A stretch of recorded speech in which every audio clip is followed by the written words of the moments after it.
it's sort of like it's hard to get out of the paradigm of scientific materialism, and I'm not even sure it's a good idea to do that. Why do you think it's a good idea to get out of the paradigm of scientific materialism, if it is?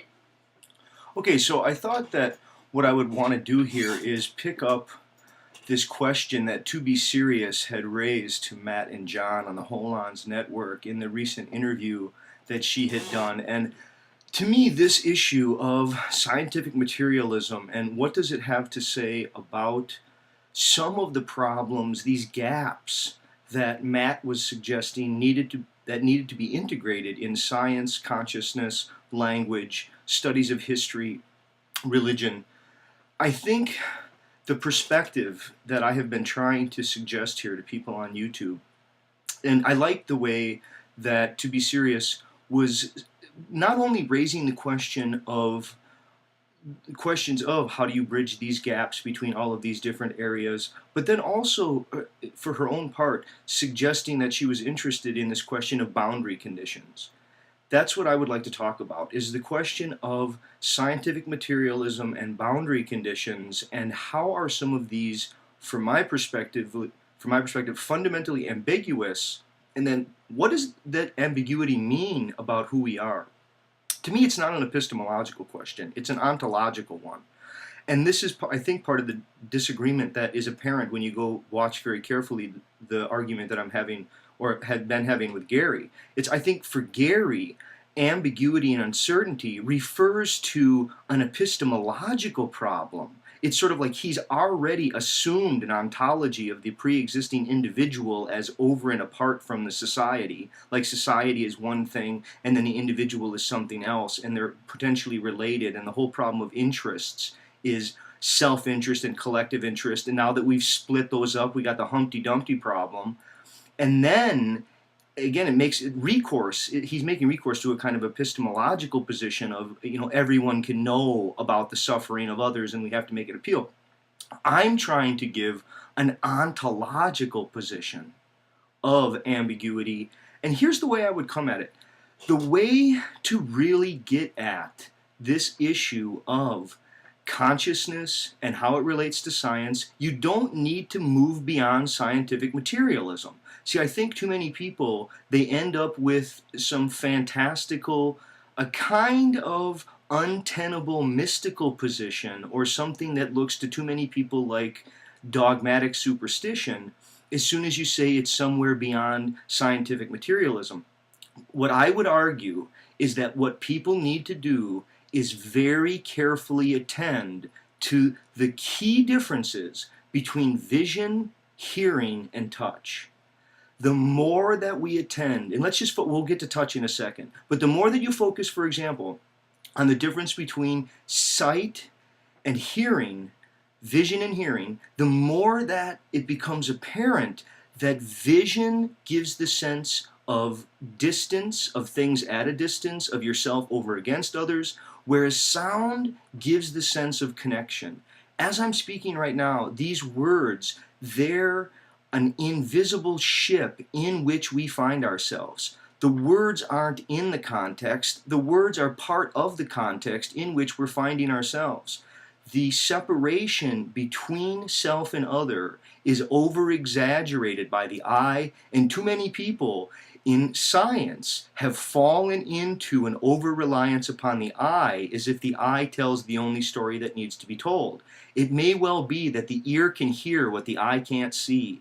If people could learn to look past their eyes and actually let the world be disclosed in all of its ambiguity, and by that I mean how the world is heard, I think they would realize that they're more connected to others. It's vision and the reliance upon vision that gives people the sense of separation. I think the haggle that I'm having with Gary is that I don't think individuals are as separate from the collective as it seems to be implied in his metaphysics or his ontology. His epistemology, he's haggling over like the issue of should we be able to know about the suffering of others as if their consciousness is over there and I'm over here. That's his problem. There's a great discussion by George Steiner where he has a painter, okay, and this painter makes a painting, and after the painter makes the painting, he can't determine what to do because he's not sure how the painting will be received, and he thinks, will the painting be looked upon, and will it be frowned? Will I be frowned upon, or will it be seen as a wonderful accomplishment? And he can't decide, and then so finally he destroys the painting so as to keep other people from looking at it and making their appraisal of it. Now Steiner asks us, did the destruction of the painting avoid the presence of the other? Did this person somehow escape other people by destroying the painting? And the answer is no. The destruction of the painting is the other already in that individual. See, the problem of separating the individual from the collective, that's a bias that comes from sight. Now, I've tried to suggest that I think the problem with scientific materialism is that scientific materialism too unfortunately and too quickly becomes a religion of the eye. Everything has to be visible and measurable.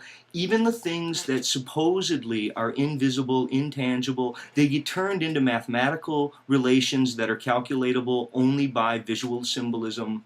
To try to really think of the world of sound and how sound is connection. I mean, I've heard people say, well, even sound is made of sound waves that we can measure. Sound doesn't have a wave.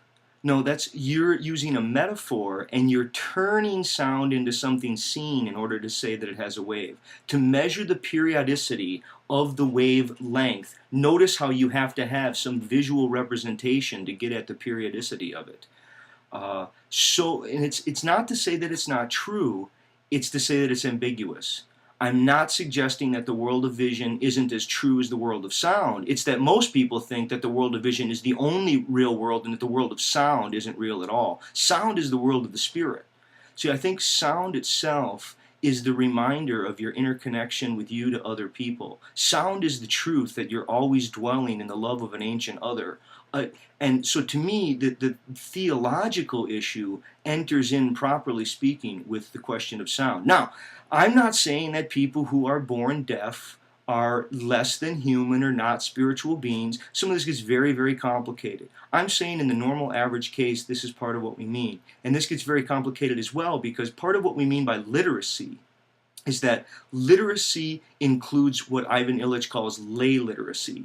Now, lay literacy is all of the effects of the literate mind, even upon the illiterate. It has to do with the construction of the roads, the organization of the society, the distribution of goods, patterns of work, all kinds of other things that aren't directly related to persons reading, but it's a structure and function that's been made possible by literate people.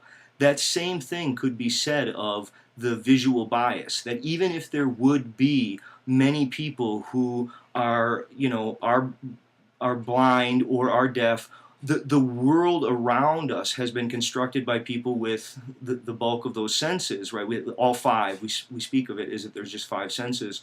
I would argue that there is another sense. It's the sense of speech. Speech itself is a sense. It hasn't been recognized as a sense because too many people have a scientific bias that's suggesting that the individual is the given reality. Once you assume that the individual is given, the problem of the origin of language remains a mystery to you. But as soon as you recognize that you're social in your being, the mystery disappears. See, I think what happens is people say, well, if I learn language from other people, then it must not be natural.